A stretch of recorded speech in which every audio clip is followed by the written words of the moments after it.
Salam 12 Ramadan. Pernah tak kita minta macam-macam dekat Allah, kita doa macam-macam dekat Allah, tapi kita rasa Allah macam lambat je jawab doa kita? Nak tahu tak? Ada satu waktu ni sangat mustajab untuk kita berdoa.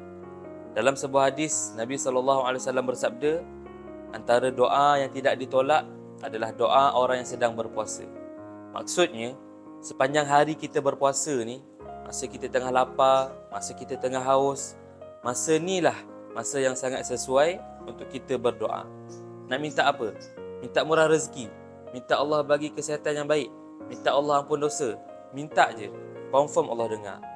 Jadi, bulan Ramadan ni, jom sama-sama kita memperbanyakkan berdoa. Semoga Ramadan kali ini adalah Ramadan yang terbaik untuk kita semua.